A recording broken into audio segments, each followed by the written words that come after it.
ಜೀವನದಲ್ಲಿ ಏನ್ ನಡೆಯುತ್ತದೆ, ಏನ್ ನಡೆಯಬಾರದು, ಅದಕ್ಕೆಲ್ಲವೂ ಏನಾದರೂ ಸೂಚನೆಗಳು ನಮಗೆ ಸಿಕ್ಕಿದ್ರೆ ನಮ್ಮ ಜೀವನದಲ್ಲಿ ನಾವು ಹೆಚ್ಚು ಚೆನ್ನಾಗಿರಬಹುದಾಗಿತ್ತು. ನಮಗೆ ಮೊದಲೇ ನಮ್ಮ ಜೀವನದಲ್ಲಿ ಹೀಗಾಗುತ್ತದೆ ಎಂದು ಗೊತ್ತಾದ್ರೆ ಅದಕ್ಕೆ ಬೇಕಾದ ತಡೆಯೊಡ್ಡಲು ಬೇಕಾದಂತಹ ಹಲವು ಯೋಜನೆಗಳನ್ನು ಹಾಕಿಕೊಂಡು ನಾವು ಜೀವನದಲ್ಲಿ ಮುಂದುವರಿಯಲು ಸಾಧ್ಯ.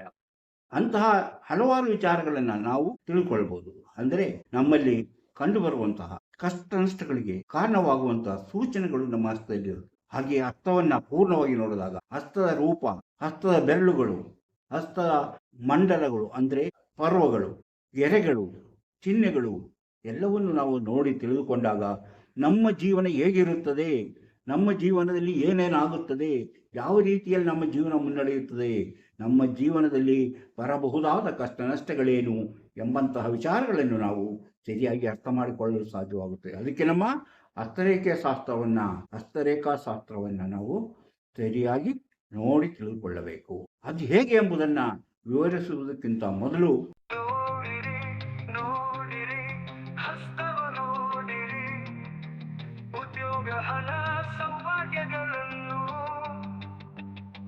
ತಿಳಿಯಲು ನಿಮ್ಮ ಹಸ್ತ ನೀವೇ ನೋಡಿ, ಕೈಯಲ್ಲದು ನಿಮ್ಮ ಜೀವನ.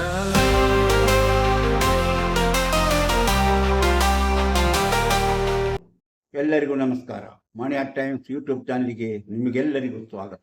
ಜೀವನದಲ್ಲಿ ಏನೇನೋ ನಡೆಯುತ್ತದೆ, ಯಾವ ರೀತಿಯಲ್ಲೋ ನಡೆಯುತ್ತದೆ.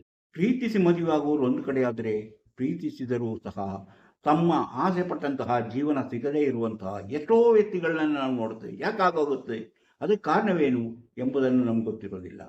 ಆದರೆ ಅದನ್ನೆಲ್ಲ ತಿಳಿಯಲು ನಮ್ಮ ಹಸ್ತವನ್ನು ನಾವು ನೋಡಿದಾಗ ಹಸ್ತದಲ್ಲಿ ಕಂಡು ಬರುವಂತಹ ಹಲವಾರು ವಿಚಾರಗಳಿಂದ ಯಾರು ಲವ್ ಮಾಡಿ ಮ್ಯಾರೇಜ್ ಆಗ್ಬೋದು ಅಥವಾ ಅರೇಂಜ್ ಮ್ಯಾರೇಜ್ ಆಗ್ಬೋದು, ಲವ್ ಮಾಡಿ ಮ್ಯಾರೇಜ್ ಆದರೆ ಅವರಿಗೆ ಸುಖ ಸಿಗುತ್ತೆ, ದುಃಖ ಸಿಗುತ್ತೆ ಎಂಬ ವಿಚಾರಗಳನ್ನು ನಾವು ತಿಳ್ಕೊಳ್ಳಬಹುದು. ಅದೇ ರೀತಿ ನಮಗೆ ಜೀವನದಲ್ಲಿ ಏನೇನಾಗುತ್ತೆ, ಕೀರ್ತಿ ಬರುತ್ತೋ, ಹಣ ಬರುತ್ತೋ, ಜೀವನ ಯಾವ ರೀತಿ ಇರುತ್ತೆ, ಯಾವ ರೀತಿಯಲ್ಲಿ ನಾವು ಜೀವನವನ್ನು ಬದಲಾಯಿಸಿಕೊಳ್ಳಲು ಸಾಧ್ಯ ಎಂಬುದನ್ನು ತಿಳಿಯೋಣ. ಅಂದರೆ ಯಾವುದೇ ಒಬ್ಬ ವ್ಯಕ್ತಿ ತಮ್ಮ ಜೀವನವನ್ನು ಯಾವ ರೀತಿ ರೂಪಿಸಿಕೊಳ್ಳಬೇಕೆಂಬಂತಹ ಸೂಚನೆಗಳು ನಮ್ಮ ಹಸ್ತದಲ್ಲಿ ಕಂಡುಬರುತ್ತೆ. ಆ ಹಸ್ತಗಳಲ್ಲಿ ಕಂಡುಬರುವಂತಹ ಸೂಚನೆಯಂತೆ ನಾವು ಜೀವನ ನಡೆಸಲು ಮುಂದಾದಾಗ ನಮ್ಮ ಜೀವನ ಬೇರೆಯವರಿಗಿಂತ ಭಿನ್ನವಾಗಿ ಕಾಣಿಸುತ್ತದೆ. ಅದು ಹೇಗೆ ಕಾಣಿಸುತ್ತದೆ, ಅದಕ್ಕೇನು ಕಾರಣ ಮುಂತಾದ ವಿಚಾರಗಳನ್ನು ನಾವು ಇವತ್ತು ತಿಳಿದುಕೊಳ್ಳೋಣ. ಇಂತಹ ವಿಚಾರಗಳನ್ನು ಹೊತ್ತು ಬರುತ್ತಿರುವಂತಹ ಮಣಿ ಅಟ್ ಟೈಮ್ಸ್ ಯೂಟ್ಯೂಬ್ ಚಾನಲನ್ನು ನೀವು ಇನ್ನೂ ಸಬ್ಸ್ಕ್ರೈಬ್ ಮಾಡಿಲ್ಲವಾದರೆ ಈಗಲೇ ಕೆಳಗೆ ಕಾಣುವ ಸಬ್ಸ್ಕ್ರೈಬ್ ಎಂದು ಬರೆದಿರುವಲ್ಲಿ ಒಮ್ಮೆ ಕ್ಲಿಕ್ ಮಾಡಿ ಸಾಕು, ನೀವು ಸಬ್ಸ್ಕ್ರೈಬ್ ಆಗ್ತೀವಿ. ಪಕ್ಕದಲ್ಲಿ ಕಾಣುವ ಗಂಟೆಯ ಚಿಹ್ನೆಯನ್ನು ಒಮ್ಮೆ ಕ್ಲಿಕ್ ಮಾಡಿದರೆ ಮಣಿ ಅಟ್ ಟೈಮ್ಸ್ ಯೂಟ್ಯೂಬ್ ಚಾನಲ್ ಯಾವುದೇ ಹೊಸ ವಿಡಿಯೋ ಅಪ್ಲೋಡ್ ಆಗಕೊಳ್ಳಿ ನಿಮ್ಮ ಮೊಬೈಲಿಗೆ ನೋಟಿಫಿಕೇಶನ್ ಬರುವುದರಿಂದ ನೀವು ಎಲ್ಲ ವಿಡಿಯೋಗಳನ್ನು ನೋಡಿ ಹೆಚ್ಚು ವಿಷಯಗಳನ್ನು ತಿಳಿದುಕೊಂಡು ನಿಮ್ಮ ಜೀವನಕ್ಕೆ ಯಾವುದು ಅವಶ್ಯಕವೋ ಅದನ್ನು ಅಳವಡಿಸಿಕೊಂಡಾಗ ನೀವು ಜೀವನದಲ್ಲಿ ಅಭಿವೃದ್ಧಿಯಾಗ್ತೀರಿ, ಯಶಸ್ವಿಯಾಗುತ್ತೆ. ಪ್ರತಿಯೊಂದು ವಿಡಿಯೋವನ್ನು ಆರಂಭದಿಂದ ಕೊನೆಯವರೆಗೂ ನೋಡಿ, ಲೈಕ್ ಮಾಡಿ, ಶೇರ್ ಮಾಡಿ, ಪ್ರೋತ್ಸಾಹ. ಭವಿಷ್ಯ ತಿಳಿಯಬೇಕೆಂಬ ಆಸಕ್ತಿ ಮತ್ತು ನಂಬಿಕೆ ಇದ್ದವರು ಇದರಲ್ಲಿ ಕೊಟ್ಟಿರುವಂತಹ ವಾಟ್ಸಪ್ ನಂಬರಿಗೆ ವಾಟ್ಸಪ್ ಮೆಸೇಜ್ ಮಾಡಿ. ಕೂಡಲೇ ನಿಮಗೆ ಏನು ಮಾಡಿದರೆ ನಿಮ್ಮ ಭವಿಷ್ಯವನ್ನು ತಿಳಿಯಲು ಸಾಧ್ಯ ಎಂಬುದನ್ನು ತಿಳಿಸುತ್ತೇವೆ. ಅದರಂತೆ ನೀವು ಮುಂದುವರೆದರೆ ನಿಮ್ಮ ನಿಖರವಾದ ಭವಿಷ್ಯವನ್ನು, ನಿಮ್ಮ ಹುಟ್ಟಿದ ಆಗಿನಿಂದ ಕೊನೆಯವರೆಗೆ ಏನೇನು ನಡೆಯುತ್ತದೆ ಜೀವನದಲ್ಲಿ ಎಂಬುದನ್ನು ತಿಳಿಸಿಕೊಡುತ್ತೇವೆ. ಬರುವ ಕಷ್ಟ ನಷ್ಟಗಳನ್ನು ಪರಿಹರಿಸಲು ಏನು ಮಾಡಬೇಕೆಂಬುದನ್ನು ತಿಳಿಸುತ್ತೇವೆ. ಆಸಕ್ತಿ ಮತ್ತು ನಂಬಿಕೆ ಇದ್ದವರು ಇದನ್ನು ಸದುಪಯೋಗಪಡಿಸಿಕೊಳ್ಳಬಹುದು. ನಾನು ಆಗಲೇ ಹೇಳಿದೆ, ನಮ್ಮ ಹಸ್ತದ ಪ್ರತಿಯೊಂದು ಭಾಗವೂ ನಮಗೆ ಮುಖ್ಯವಾದದ್ದು. ನಾವೊಂದು ಲೆಕ್ಕದಲ್ಲಿ ಹೇಳುವಂತೆ ನಮ್ಮ ಮೆದುಳಿನಿಂದ ಅತಿ ಹೆಚ್ಚು ನರಗಳು, ಅಂದರೆ ಹೆಚ್ಚು ರಕ್ತ ಪರಿಚಲನ ನರಗಳು ಬಂದು ಸೇರಿರುವುದು ಇಲ್ಲಿಗೆ, ನಮ್ಮ ಹಸ್ತಕ್ಕೆ. ಅಂದರೆ ನಮ್ಮ ಮೆದುಳಿನ ಅತಿ ಹೆಚ್ಚು ನರಗಳು ಬಂದು ಸೇರಿರುವಂಥ ಒಂದು ಭಾಗ. ಅಂದರೆ ನಮ್ಮ ಮೆದುಳಿನಿಂದಲೂ ಯಾವಾಗಲೂ ನಮಗೆ ಇದಕ್ಕೆ ಕನೆಕ್ಷನ್ ಇರುತ್ತದೆ ಎಂಬುದು ಅದರ ಅರ್ಥ. ಇಂಥ ಕಾರಣಗಳಿಂದಾಗಿ ಹಸ್ತವು ಪ್ರತಿಯೊಬ್ಬ ಮನುಷ್ಯನ ಜೀವನದಲ್ಲಿ ಬಂದು ಹೋಗುವಂತಹ ಅವರ ಜೀವನ ಹೇಗಿರಬೇಕೆಂಬುದನ್ನು ತಿಳಿಸುತ್ತದೆ. ಈಗ ನಾವು ಹೇಳಿದ ಪ್ರತಿಯೊಂದು ಹಸ್ತದ ಪ್ರತಿಯೊಂದು ಭಾಗವು, ಅದರಲ್ಲಿ ನಾವು ಬೆರಳುಗಳ ಬಗ್ಗೆ ಹೇಳಿದ್ವಿ. ಈಗ ನಾವು ಗುರುಬೆರಳ ಬಗ್ಗೆ ಹೇಳಿದ್ವಿ, ನಡು ಬೆರಳು, ಶನಿ ಬೆರಳ ಬಗ್ಗೆ ಹೇಳಿದ್ವಿ. ಇವತ್ತು ಇದು ಉಂಗರ ಬೆರಳು ಅಥವಾ ಸೂರ್ಯ ಬೆರಳು. ಇವತ್ತು ನಾವು ಸೂರ್ಯ ಬೆರಳಿನ ಬಗ್ಗೆ ತಿಳ್ಕೊಳ್ಳೋಣ. ಸೂರ್ಯ ಬೆರಳಲ್ಲಿ ಏನಿರುತ್ತೆ, ಯಾವ ಚಿಹ್ನೆಗಳಿರುತ್ತದೆ, ಅದರಿಂದ ಏನನ್ನು ನಾವು ಅರ್ಥ ಮಾಡಿಕೊಳ್ಳಬಹುದು, ಯಾವ ರೀತಿ ಅರ್ಥ ಮಾಡಿಕೊಳ್ಬಹುದು ಎಂಬುದನ್ನು ತಿಳಿಯೋಣ. ಈ ಸೂರ್ಯ ಬೆರಳು ಈ ಸೂರ್ಯ ಬೆರಳು ಯಾವಾಗಲೂ ಉದ್ದವಾಗಿರುತ್ತದೆ. ಉದ್ದವಾಗಿದ್ದರೆ ಎಲ್ಲಿ ತನಕ ಉದ್ದವಾಗಿರುತ್ತೆ? ಇದಕ್ಕಿಂತ ಇಲ್ಲಿವರೆಗೂ ಉದ್ದವಾಗಿರ್ಬೋದು. ಅಂದರೆ ಆ ಹೆಚ್ಚು ಕಡಿಮೆ ಇದರಷ್ಟೇ ಉದ್ದ ಬರ್ಬೋದು, ಈ ನಡು ಬೆರಳಿನಷ್ಟೇ ಉದ್ದ ಬರ್ಬೋದು. ಆಗ ಉದ್ದವಾಗಿ ಚೆನ್ನಾಗಿದ್ದರೆ ಯಾವ ಕಡೆಯೂ ಡೊಂಕಾಗಿರಬಾರ್ದು, ನೇರವಾಗಿರಬೇಕು. ಅಂಥ ಬೆರಳು ನಿಮ್ಮ ಉಂಗುರ ಬೆರಳಾಗಿದ್ದರೆ ಅಂಥ ವ್ಯಕ್ತಿಗೆ ಪ್ರಸಿದ್ಧಿ ಬರುತ್ತದೆ, ಹಣ ಬರುತ್ತದೆ, ಶ್ರೀಮಂತಿಕೆ ಬರುತ್ತದೆ, ಜೀವನದಲ್ಲಿ ನೆಮ್ಮದಿ, ಶಾಂತಿ, ಸಮಾಜದಲ್ಲಿ ಗೌರವ ಎಲ್ಲವೂ ಸಿಗುವಂಥದ್ದು ಯಾವುದು? ಈ ರೇಖೆ. ಹೀಗೆ ನಾವು ನಮ್ಮ ಜೀವನದಲ್ಲಿ ನಾವು ಹಲವು ರೀತಿಯ ವಿಷಯಗಳನ್ನು ನಾವು ತಿಳಿದುಕೊಳ್ಳಲು ಸಾಧ್ಯವಾಗುತ್ತದೆ. ಅಂದರೆ ನಮ್ಮ ಈ ಉಂಗುರ ಬೆರಳು ತೋರು ಬೆರಳಿಗಿಂತ ಉದ್ದವಾಗಿದ್ದರೆ ಅಥವಾ ಸ್ವಲ್ಪ ಗಿಡ್ಡವಾಗಿದ್ದರೆ ಅದು ನಮ್ಮ ಜೀವನಕ್ಕೆ ತುಂಬ ಸಮಸ್ಯೆಯನ್ನು ಉಂಟು ಮಾಡುವುದಿಲ್ಲ. ಆದರೆ ಇದು ಗಿಡ್ಡವಾಗಿದ್ದಾಗ ಅವರಲ್ಲಿರುವಂತಹ ಪ್ರತಿಭೆ, ಅವರಲ್ಲಿರುವಂತಹ ಪ್ರಸಿದ್ಧಿ ಎಲ್ಲವೂ ಹಾಳಾಗಿ ಹೋಗುತ್ತದೆ. ಅಂದರೆ ಯಾವಾಗಲೂ ಇದು ಉದ್ದವಾಗಿ, ಚೆನ್ನಾಗಿ, ಅಂದವಾಗಿ ಕಾಣಬೇಕು. ಹೀಗಿದ್ದಾಗ ಅದನ್ನು ನಾವು ತಿಳಿದುಕೊಳ್ಳಲು ಸಾಧ್ಯ. ಹಾಗೆ ನೋಡಿ, ಇದರ ಮೇಲೆ, ಈ ಹಸ್ತದ ಮೇಲೆ ಇದರ ಮೇಲೆ ಯಾವುದಾದರೂ ಕಪ್ಪು ಚುಕ್ಕೆ ಇದ್ದರೆ ಅವರಿಗೆ ಅದು ತುಂಬ ತೊಂದರೆಯನ್ನು, ಅವರ ಜೀವನದಲ್ಲಿ ಹಲವು ರೀತಿಯ ಸಮಸ್ಯೆಯನ್ನು, ಅವರ ಖ್ಯಾತಿಯು ಅಪಖ್ಯಾತಿಯಾಗಿ ಮಾರ್ಪಡುವಂಥ ಸಾಧ್ಯತೆ ಇದೆ. ಅವರ ಗೌರವಕ್ಕೆ ಚ್ಯುತಿ ಬರುವಂಥ ಸಾಧ್ಯತೆ ಇದೆ. ಅವರು ಮಾಡುವ ಕೆಲಸ ಕಾರ್ಯಗಳಲ್ಲಿ ತೊಂದರೆಯಾಗುವಂಥ ಸಾಧ್ಯತೆ ಇದೆ. ಹಾಗೆ ನೋಡಿ, ಹೆಣ್ಣು ಮಕ್ಕಳ ಕೈಯಲ್ಲಿ ಇದರಲ್ಲಿ ಯಾವುದಾದರೂ ವೃತ್ತಾಕಾರದ ಚಿಹ್ನೆ ಇದ್ದರೆ ಅವರಿಗೆ ಗರ್ಭಾಶಯಕ್ಕೆ ಸಂಬಂಧಿಸಿದಂತಹ ರೋಗಗಳು ಬರುವಂಥ ಸಾಧ್ಯತೆ ಇದೆ. ಅಂಥದ್ದಿದ್ದರೆ ಮುಂಜಾಗ್ರತೆ ಕ್ರಮವಾಗಿ ವೈದ್ಯರನ್ನು ಭೇಟಿಯಾಗಿ ಅವರ ರೋಗ ತಪಾಸಣೆ ಮಾಡಿಕೊಂಡು ಅವರು ತಮ್ಮ ರೋಗವನ್ನು ಗುಣಪಡಿಸಿಕೊಳ್ಳುವುದು ಅತಿ ಮುಖ್ಯವಾಗಿರುತ್ತದೆ. ಹೀಗೆ ಅಂದರೆ ಪುರುಷರಿಗೆ ಉಗುರಿನಲ್ಲಿ ಯಾವುದೋ ಕಪ್ಪು ಚುಕ್ಕೆ ಇದ್ದರೆ ಧನನಷ್ಟಕ್ಕೆ ಸಾಧ್ಯತೆ ಇದೆ, ಧನನಷ್ಟ ಬರಲಿದೆ ಎಂಬುದಕ್ಕೆ ಸೂಚನೆ ಆಗಿರುತ್ತದೆ. ಆದ್ದರಿಂದ ಹಣಕಾಸಿನ ವ್ಯವಹಾರದಲ್ಲಿ ಅವರು ಹೆಚ್ಚು ಜಾಗರೂಕರಾಗಿರಬೇಕಾಗುತ್ತದೆ. ಹಾಗೆ ಅವರು ಮಾನಸಿಕವಾಗಿ ತುಂಬ ತೊಂದರೆಗೆ ಅನುಭವಿಸುವಂಥ ಸಾಧ್ಯತೆ ಇರುವುದರಿಂದ ಟೆನ್ಷನ್ ಇರುವಂತಹ ಕೆಲಸ ಕಾರ್ಯಗಳಲ್ಲಿ ತೊಡಗದೇ ಇರುವುದು ಒಳ್ಳೆಯದು.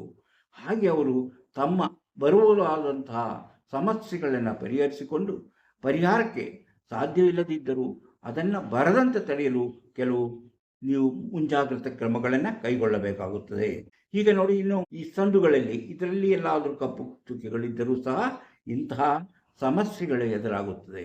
ಈಗ ಇದಾಗಿದ್ರೆ ಅವರ ಪ್ರಸಿದ್ಧಿ ಮೊದಲಿನ 1ನೇ ಮಟ್ಟದ ಗಿಣ್ಣುಗಳಲ್ಲಿ ಇದು ಉದ್ದವಾಗಿದ್ದರೆ ಅವರು ಬೇಗನೆ, ಅಂದರೆ ಸಣ್ಣ ವಯಸ್ಸಿನಲ್ಲಿಯೇ ಅವರಿಗೆ ಹೆಚ್ಚಿನ ಖ್ಯಾತಿ ಬರುತ್ತದೆ. ಅಂತಹ ಕೆಲಸವನ್ನು ಅವರು ಮಾಡುತ್ತಾರೆ. ಇದೇ ಹೆಚ್ಚು ಉದ್ದವಾಗಿದ್ದರೆ ಅವರಿಗೆ ಮಧ್ಯ ವಯಸ್ಸಿನಲ್ಲಿ ಅವರಿಗೆ ಹೆಚ್ಚಿನ ಖ್ಯಾತಿ ಬರುತ್ತದೆ. ಇದು ಉದ್ದವಾಗಿದ್ದರೆ ಅವರಿಗೆ ಮುಪ್ಪಿನಲ್ಲಿ ಅವರ ಗೌರವ ಹೆಚ್ಚಾಗುತ್ತದೆ ಎಂಬುದನ್ನು ತಿಳ್ಕೋಬೇಕು. ಅಂದರೆ ಯಾವುದಿದು ಹೆಚ್ಚಾಗಿರುತ್ತೋ ಅವರಿಗೆ ಆ ವಯಸ್ಸಿನಲ್ಲಿ ಅವರಿಗೆ ಖ್ಯಾತಿ, ಹಣ ಎಲ್ಲವೂ ಬಂದು ಸೇರುತ್ತೆ. ಅವರ ಶ್ರೀಮಂತಿಕೆಗೆ ಆ ವಯಸ್ಸು ಹಿರಿಯಾದ ಲೆಕ್ಕ ಅಂತ. ಅಂದರೆ ಇದು ಕಿರಿಯ ವಯಸ್ಸು, ಇದು ಮಧ್ಯ ವಯಸ್ಸು, ಇಲ್ಲಿ ಅವರ ಮುಪ್ಪಿನಲ್ಲಿ. ಹೀಗೆ 3 ಹಂತದಲ್ಲಿ ನಾವು ಅದನ್ನು ಲೆಕ್ಕ ಹಾಕ್ಬೋದು. ಹೀಗೆ ಅಭಿವೃದ್ಧಿ ಮತ್ತು ಸಂತೋಷಕರವಾದಂತಹ ಜೀವನವನ್ನು ನಡೆಸುತ್ತಾರೆ. ಹಾಗೆ ಬಿಳಿ ಚುಕ್ಕೆ ಇದ್ದರೆ, ಅದೇ ಕಾಲಿ ಬಿಳಿ ಚುಕ್ಕೆಗಳು ಇಲ್ಲೆಲ್ಲಾದರೂ ಬಿಳಿ ಚುಕ್ಕೆ ಇದ್ದರೆ ಅವರಿಗೆ ಸಂತೋಷಕರವಾದ ಜೀವನ, ಅವರ ಪ್ರತಿಭೆ ಮತ್ತಷ್ಟು ಹೆಚ್ಚಾಗಿ ಅವರು ಅವರ ಸಮಾಜದಲ್ಲಿ ಒಳ್ಳೆಯ ಗೌರವಾನ್ವಿತ ವ್ಯಕ್ತಿಗಳಾಗಿ ಬದುಕುತ್ತಾರೆ. ಅಂದರೆ ಅದರ ಹಿಂದುಗಡೆ ಉಗುರಿನಲ್ಲಿದ್ದರೂ ಸಹ ಅವರು ಗೌರವಾನ್ವಿತ ವ್ಯಕ್ತಿಯಾಗಿ ಅವರು ಬೆಳೆಯುತ್ತಾರೆ. ಅವರಿಗೆ ಗೌರವ ಬರ್ತಾ ಇದೆ, ಅವರಿಗೆ ಜೀವನದಲ್ಲಿ ಬಡ್ತಿ ದೊರೆಯಲಿದೆ ಮುಂತಾದ ಸಮಸ್ಯೆಗಳನ್ನು, ಅಭಿವೃದ್ಧಿಯನ್ನು ಸೂಚಿಸುವಂಥದ್ದು ಬಿಳಿ ಚುಕ್ಕೆಗಳು. ಕಪ್ಪು ಚುಕ್ಕೆ ಬರಲಿದೆ, ಕಷ್ಟ ನಷ್ಟಗಳು ಬರಲಿದೆ, ಧನನಷ್ಟ ಬರಲಿದೆ, ರೋಗಗಳು ಬರಲಿದೆ, ಸಮಸ್ಯೆಗಳು ಬರಲಿದೆ ಎಂಬುದನ್ನು ಸೂಚಿಸುತ್ತದೆ. ಆದ್ದರಿಂದ ಕಪ್ಪು ಚುಕ್ಕೆ ಇದ್ದವರು ತಮ್ಮ ಜೀವನದಲ್ಲಿ ಎಚ್ಚರಿಕೆಯನ್ನು ವಹಿಸಬೇಕಾಗುತ್ತದೆ. ಹಸ್ತರೇಖೆ ಎಂಬುದು ಎಲ್ಲರನ್ನು ತಿಳಿಸುವಂತಹ ಒಂದು ವಿಚಾರವಾಗಿರುವುದು. ನಾನು ಹೇಳಿದ ಮೊದಲೇ ನಮ್ಮ ಮೆದುಳಿನಿಂದ ಹೆಚ್ಚಿನ ಕನೆಕ್ಷನ್ ಇರುವಂಥದ್ದು ಹಸ್ತದಲ್ಲಿ. ಇದರಲ್ಲಿ ನಮ್ಮ ಈ ರೇಖೆ ಆಯುಷ ರೇಖೆ, ಇದು ನಮ್ಮ ಜ್ಞಾನ ರೇಖೆ, ಇದು ನಮ್ಮ ಹೃದಯ ರೇಖೆ. ಹೀಗೆ ಈ 3 ಗೆರೆಗಳಲ್ಲಿ ನಾವು ನಮ್ಮ ಹಸ್ತವನ್ನು ಮುಖ್ಯವಾಗಿ ನೋಡುತ್ತೇವೆ. ಹಾಗೆಯೇ ನಮ್ಮ ಹೃದಯ ರೇಖೆಯನ್ನು ಏನು ಮಾಡುತ್ತೆ, ಅದು ಹೃದಯ ರೇಖೆ ಚೆನ್ನಾಗಿದ್ದರೆ ಅಂದರೆ ಉದ್ದವಾಗಿ, ಅವರು ಉದ್ದವಾಗಿ ಗುರುಪರ್ವತ ತನಕ ಬಂದಿದ್ದಾರೆ. ಅವರು ತಾವು ಇಷ್ಟಪಟ್ಟವರನ್ನು ಪ್ರೀತಿಸಿ ಮದುವೆಯಾಗಿ ಸುಖವಾದ ಸಂಸಾರವನ್ನು ಮಾಡುತ್ತಾರೆ ಎಂಬುದು.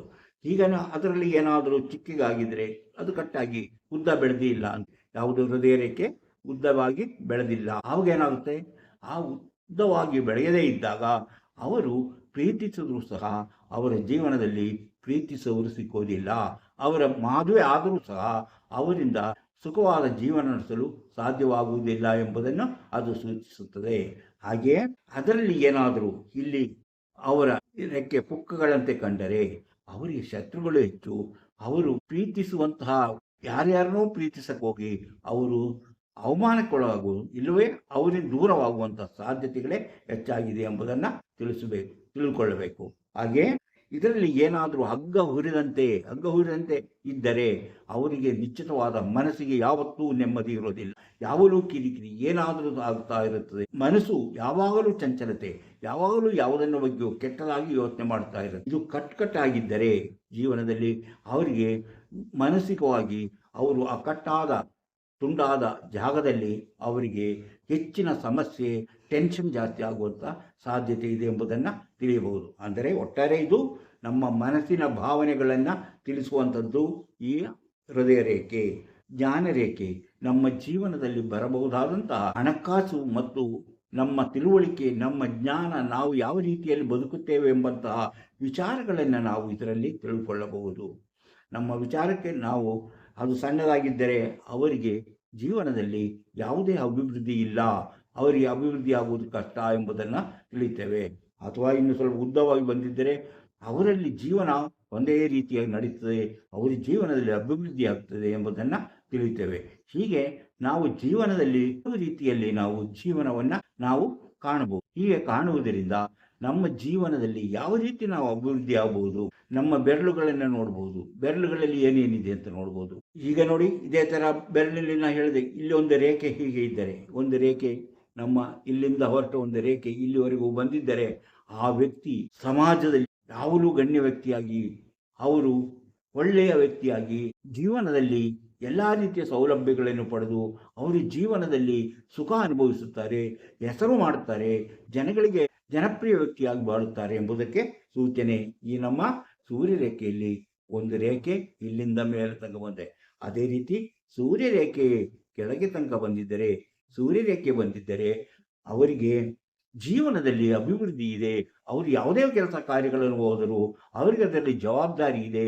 ಅವರು ಅದರಲ್ಲಿ ಚೆನ್ನಾಗಿ ಆ ಕೆಲಸದಲ್ಲಿ ಅವರು ಚೆನ್ನಾಗಿ ಉತ್ಸಾಹದಿಂದ ಕೆಲಸ ಮಾಡಿ ಬಡ್ತಿಯನ್ನು ಪಡೀತಾರೆ, ಉನ್ನತ ಹುದ್ದೆಗೆ ಇರುತ್ತಾರೆ ಎಂಬುದಕ್ಕೆ ಈ ಸೂಚನೆ. ಅಂದರೆ ಸೂರ್ಯರೇಖೆ ಇಲ್ಲಿ ತನಕ ಬಂದಿದ್ದರೆ, ಎಲ್ಲಿ ತನಕ, ಜ್ಞಾನ ರೇಖೆ ತನಕ ಬಂದಿದ್ದರೆ ಅವರಿಗೆ ಸರ್ಕಾರಿ ಉದ್ಯೋಗ ಸಿಗುತ್ತೆ, ಸರ್ಕಾರದಲ್ಲಿ ಉನ್ನತವಾದ ಹುದ್ದೆಗೆ ಅಲಂಕರಿಸುವಂತಹ ಸಾಧ್ಯತೆ ಇದೆ ಎಂಬುದನ್ನು ಇದು ತೋರಿಸುತ್ತದೆ. ಹೀಗೆ ಹಸ್ತದಲ್ಲಿ ನಮ್ಮ ಪ್ರತಿಯೊಂದು ರೇಖೆ ಮತ್ತು ಪ್ರತಿಯೊಂದು ನೋಡಿದಾಗ ನೋಡಿ, ಈಗ ನಮ್ಮ ಆಯುಷ ರೇಖೆ ನೋಡಿದಾಗ ಏನು, ಅದು ಚೆನ್ನಾಗಿ ಎದ್ದು ಕಾಣಿಸ್ತಾ ಇದ್ದರೆ ಅವರು ಲವಲವಿಕೆಯಿಂದಿದ್ದಾರೆ, ಅವರು ಆರೋಗ್ಯವಾಗಿದ್ದಾರೆ, ಅವರ ಜೀವನ ಚೆನ್ನಾಗಿದೆ, ಅವರ ಜೀವನದಲ್ಲಿ ಯಾವ ಸಮಸ್ಯೆ ಇಲ್ಲ ಅಂತ. ಅದು ಸ್ವಲ್ಪ ಮಬ್ಬಾಗಿದ್ದರೆ ಅವರ ಜೀವನದಲ್ಲಿ ಏನೋ ಸಮಸ್ಯೆ ಇದೆ, ಅವರ ಜೀವನ, ಅವರ ಆರೋಗ್ಯವೇ ಸರಿಯಾಗಿಲ್ಲ ಎಂಬಂಥ ಸ್ಥಿತಿ ಬರುತ್ತೆ. ಕಟ್ಟಾಗಿದ್ದರೆ ಆ ಕಟ್ಟಾಗಿರುವಂಥ ಜಾಗದಲ್ಲಿ ಮಾತ್ರ ಅವರ ಜೀವನದಲ್ಲಿ ಸಮಸ್ಯೆ, ದೊಡ್ಡ ಸಮಸ್ಯೆ ಎದುರಾಗುತ್ತದೆ ಎಂಬಂಥ ಸೂಚನೆಯನ್ನು ಕಾಣಬಹುದು. ಹಾಗೆ ನೋಡಿ, ಇದು ನೋಡಿ, ಇದು ವಿವಾಹ ರೇಖೆ ಚೆನ್ನಾಗಿದ್ದರೆ ಅವರಿಗೆ ಆ ಜೀವನದಲ್ಲಿ ಆಗುವಂಥ ದಾಂಪತ್ಯ ಜೀವನ ಎಲ್ಲವನ್ನೂ ನಾವು ಅದರಲ್ಲೇ ನೋಡಬಹುದು. ಅಂದರೆ ಹಸ್ತವನ್ನು ನಾವು ಪರಿಶೀಲಿಸಿದಾಗ ಅವರು ಸಾಲ ಮಾಡುವುದಾಗಲಿ ಅಥವಾ ಅದನ್ನು ತೀರಿಸೋಕ್ಕಾಗುತ್ತೋ ಇಲ್ಲವೋ ಎಂಬುದಾಗಲಿ, ಅವರ ಜೀವನದಲ್ಲಿ ಮನೆ ಕೊಂಡುಕೊಳ್ಳುವುದೋ ಕಟ್ಟಿಸೋದು ಆಗಲಿ ಅಥವಾ ಅವರಿಗೆ ಒಳ್ಳೆಯ ವಾಹನ ಸಿಗುವುದಾಗಲಿ ಮುಂತಾದ ಎಲ್ಲ ವಿಚಾರಗಳನ್ನು ತಿಳಿಯಬಹುದು. ಜೊತೆಗೆ ಅವರ ದಾಂಪತ್ಯ ಜೀವನ ಹೇಗಿರುತ್ತದೆ, ದಾಂಪತ್ಯ ಜೀವನದಲ್ಲಿ ಯಾವ ರೀತಿಯ ಬದುಕನ್ನು ಸಾಗಿಸ್ತಾರೆ ಎಂಬುದನ್ನು ತಿಳಿಸುತ್ತಾರೆ. ಅವರಿಗೆ ಮನೆ ಮಾಡಿದರೆ ಚೆನ್ನಾಗಿರುತ್ತೋ, ಮನೆಯಲ್ಲಿ ಚೆನ್ನಾಗಿರೋದು ಸಾಧ್ಯವೇ, ಮನೆಯಲ್ಲಿ ಸುಖವಾಗಿರುತ್ತಾರೆಯೇ ಎಂಬ ವಿಚಾರವನ್ನು ತಿಳಿಯಬಹುದು. ಅವರು ಕೊಂಡುಕೊಂಡಿರುವ ಮನೆ ಸರಿಯಾದ ರೀತಿಯಲ್ಲಿದೆಯೇ, ಅವರು ಕಟ್ಟಿಸಿರೋ ಮನೆ ವಾಸ್ತು ಪ್ರಕಾರ ಇದೆಯೇ, ಅವರ ನಕ್ಷತ್ರಕ್ಕೆ ಹೊಂದುವಂತಿದೆಯೇ ಎಂಬುದ ವಿಚಾರಗಳನ್ನು ನಾವು ಇದರಿಂದ ತಿಳಿದುಕೊಳ್ಳಲು ಸಾಧ್ಯ. ಹಾಗೆಯೇ ಪ್ರತಿಯೊಂದು ವಿಚಾರವನ್ನು ಸಾಮಾನ್ಯವಾಗಿ ಜನಗಳು ತಮಗೆ ತೊಂದರೆ ಬಂದಾಗ, ಸಮಸ್ಯೆ ಬಂದಾಗ, ಇದು ಯಾವ ಕಾರಣದಿಂದ ಆಗಿದೆ ಮುಂತಾದ ವಿಚಾರಗಳನ್ನು ಕೇಳುತ್ತಾ ನಮ್ಮ ಬಳಿಗೆ ಬರ್ತಾರೆ. ಅದೇ ಅವರಿಗೆ ಪರಿಹಾರ ಹೇಳುವುದು. ಅದಕ್ಕೆ ನಾವು ಹಸ್ತವನ್ನು ನೋಡುವುದು. ಯಾಕಂದರೆ ಯಾರಿಗೂ ಹೆಚ್ಚಿನ ಜನಗಳಿಗೆ ತಮ್ಮ ಹುಟ್ಟಿದ ಸಮಯವಾಗಲಿ ಹುಟ್ಟಿದ ದಿನಾಂಕವಾಗಲಿ ಗೊತ್ತಿರೋದಿಲ್ಲ. ಯಾರ ಹತ್ರ ಹೋಗ್ತಾರೆ, ಅವ್ರು ಹೇಳ್ತಾರೆ ನಿಮ್ಮದು ಇಂಥ ನಕ್ಷತ್ರ, ಆ ನಕ್ಷತ್ರ, ಆ ರಾಶಿ ಅಂತ ಹೇಳ್ತಾರೆ. ಅಂದರೆ ಸುಳ್ಳು ಹೇಳಿ ಅವರೇ ಏನೂ ಗೊತ್ತಿರೋದಿಲ್ಲ, ಅವರು ಅದನ್ನೇ ನಂಬ್ಕೊಂಡ್ಬರ್ತಾರೆ. ಅಂದರೆ ಯಾವುದೇ ವ್ಯಕ್ತಿಗೆ ತನ್ನ ಹುಟ್ಟಿದ ದಿನ ಮತ್ತು ಹುಟ್ಟಿದ ಸಮಯ ಗೊತ್ತಿಲ್ಲದಿದ್ದರೆ, ಹುಟ್ಟಿದ ದಿನ ಅಂದರೆ ದಿನಾಂಕ ಗೊತ್ತಿಲ್ಲದೆ ಆ ವ್ಯಕ್ತಿಯ ಯಾವ ನಕ್ಷತ್ರವನ್ನಾಗಲಿ ಅಥವಾ ರಾಶಿಯನ್ನಾಗಲಿ ಕಂಡುಕೊಳ್ಳಲು ಸಾಧ್ಯವಿಲ್ಲ. ಯಾರೋ ಏನೋ ಒಂದು ಲೆಕ್ಕಕ್ಕೆ ಹೇಳ್ಬಿಡ್ತಾರೆ ಅಷ್ಟೇ. ಅದರಿಂದ ಹಸ್ತರೇಖಾ ಸಾಮುದ್ರಿಕೆಯಲ್ಲಿ ಹಸ್ತರೇಖಾ ನೋಡಿ ನಿಮ್ಮ ಜೀವನದ ಎಲ್ಲ ಹಗು ಹೋಗುಗಳನ್ನು ತಿಳಿಯಲು ಸಾಧ್ಯವಿದೆ. ಅದು ಯಾಕಂದರೆ ಅದು ಒಬ್ಬೊಬ್ಬರ ಹಸ್ತ ಒಂದೊಂದು ರೀತಿಯಾಗಿರುತ್ತೆ. ಹಸ್ತಗಳಲ್ಲಿ 7 ವಿಧ ಇದೆ. ಹಸ್ತಗಳು 7 ವಿಧದಲ್ಲಿ ಯಾವ ಹಸ್ತ ಯಾವ ರೀತಿ ಇರುತ್ತೆ ಎಂಬುದನ್ನು ನಾವು ತಿಳ್ಕೊಳ್ಬೇಕಾಗುತ್ತೆ. ಹಸ್ತದಲ್ಲಿರುವ ರೇಖೆಗಳ ಬಗ್ಗೆ ತಿಳ್ಕೊಳ್ಬೇಕಾಗುತ್ತೆ, ಬೆರಳುಗಳ ಬಗ್ಗೆ ತಿಳ್ಕೊಳ್ಬೇಕು, ಉಗುರುಗಳ ಬಗ್ಗೆ ತಿಳ್ಕೊಳ್ಬೇಕಾಗುತ್ತೆ. ಹೀಗೆ ನಾವು ಎಲ್ಲವನ್ನೂ ತಿಳ್ಕೊಂಡು ಆ ವ್ಯಕ್ತಿಯ ಪೂರ್ಣವಾದ ಒಂದು ಚಿತ್ರವನ್ನು, ಅವರ ರೂಟ್ ಮ್ಯಾಪನ್ನು ನಾವು ತೆಗೆದು ತೋರಿಸಿದಾಗ ಅವರಿಗೆ ತಮ್ಮ ನಂಬಿಕೆ, ತಮ್ಮ ನಡೆದಂಥ ಘಟನೆಗಳು, ಮುಂದೆ ನಡೆಯಬಹುದಾದ ಘಟನೆಗಳ ಬಗ್ಗೆ ಅವರಿಗೆ ತಿಳುವಳಿಕೆ ಬರುತ್ತದೆ. ಅವರು ಆ ರೀತಿ ಜೀವನದಲ್ಲಿ ಮುಂದುವರಿಯಲು ಸಾಧ್ಯ. ಇಂತಹ ವಿಷಯಗಳು ನಿಮಗೆ ಆದರೆ ಈಗಲೇ ಲೈಕ್ ಮಾಡಿ, ಶೇರ್ ಮಾಡಿ, ಪ್ರೋತ್ಸಾಹ ಕೊಡಿ. ನೀವು ಇನ್ನೂ ಮಾಣಿ ಟ್ಯಾಕ್ಸ್ ಯೂಟ್ಯೂಬ್ ಚಾನಲನ್ನು ಸಬ್ಸ್ಕ್ರೈಬ್ ಮಾಡಿರುವಾದರೆ ಈಗಲೇ ಕೆಳಗೆ ಕಾಣುವ ಸಬ್ಸ್ಕ್ರೈಬ್ ಎಂದು ಬರೆದಿರುವಲ್ಲಿ ಒಮ್ಮೆ ಕ್ಲಿಕ್ ಮಾಡಿ ಸಾಕು, ನೀವು ಸಬ್ಸ್ಕ್ರೈಬ್ ಆಗ್ತೀರಿ. ಪಕ್ಕದಲ್ಲಿ ಕಾಣುವ ಗಂಟೆ ಚಿಹ್ನೆಯನ್ನು ಒಮ್ಮೆ ಕ್ಲಿಕ್ ಮಾಡಿದ್ರೆ ಮಾಣಿ ಟೈಮ್ಸ್ ಯೂಟ್ಯೂಬ್ ಚಾನಲ್ ಯಾವುದೇ ಹೊಸ ವಿಡಿಯೋ ಅಪ್ಲೋಡ್ ಆದ ಕೂಡಲೇ ನಿಮ್ಮ ಮೊಬೈಲಿಗೆ ನೋಟಿಫಿಕೇಶನ್ ಬರೋದ್ರಿಂದ ನೀವು ಎಲ್ಲ ವಿಡಿಯೋಗಳನ್ನು ನೋಡಿ ಹೆಚ್ಚು ವಿಷಯಗಳನ್ನು ತಿಳ್ಕೊಂಡು ನಿಮ್ಮ ಜೀವನಕ್ಕೆ ಯಾವುದೋ ಅವಶ್ಯವೋ ಅದನ್ನು ಅಳವಡಿಸಿಕೊಂಡಾಗ ನೀವು ಜೀವನದಲ್ಲಿ ಅಭಿವೃದ್ಧಿ ಆಗ್ತೀರಿ, ಯಶಸ್ವಿ. ನಿಮ್ಮ ಭವಿಷ್ಯ ತಿಳಿಯಬೇಕೆಂಬ ಕುತೂಹಲ ನಿಮಗಿದ್ದರೆ ಇದರಲ್ಲಿ ಕೊಟ್ಟಿರುವಂಥ ವಾಟ್ಸಪ್ ನಂಬರಿಗೆ ವಾಟ್ಸಪ್ ಮೆಸೇಜ್ ಮಾಡಿ, ಆಯ್ ಅಂತ ಕಳಿಸಿ, ಎಸ್ ಅಂತ ಕಳಿಸಿ, ಅಥವಾ ನನಗೆ ಭವಿಷ್ಯ ತಿಳಿಯಬೇಕೆಂದಾದರೂ ಕಳಿಸಿ. ಕೂಡಲೇ ನಿಮಗೆ ಏನು ಮಾಡಿದರೆ ನಿಮ್ಮ ನಿಖರವಾದ ಭವಿಷ್ಯ ತಿಳಿಯಲು ಸಾಧ್ಯ ಎಂಬುದನ್ನು ತಿಳಿಸುತ್ತೇವೆ. ಅದರಂತೆ ಮುಂದುವರೆದರೆ ನಿಮ್ಮ ನಿಖರವಾದ ಭವಿಷ್ಯ ಹುಟ್ಟಿದಾಗಲಿಂದ ಕೊನೆಯವರೆಗೆ ಏನೇನು ನಡೆಯುತ್ತೆ, ಬರುವ ಕಷ್ಟ ನಷ್ಟಗಳಿಗೆ ಏನು ಮಾಡಬೇಕು, ಅದಕ್ಕೆ ಪರಿಹಾರ ಏನು ಎಂಬುದನ್ನು ತಿಳಿಸಲಾಗುತ್ತದೆ. ಹೀಗೆ ಇಂತಹ ಮತ್ತೊಂದು ವಿಡಿಯೋದೊಂದಿಗೆ ಮತ್ತೆ ಬರುತ್ತೇವೆ. ಇಷ್ಟು ಹೊತ್ತು ಈ ವಿಡಿಯೋ ನೋಡಿದ ನಿಮಗೆಲ್ಲರಿಗೂ ಧನ್ಯವಾದ.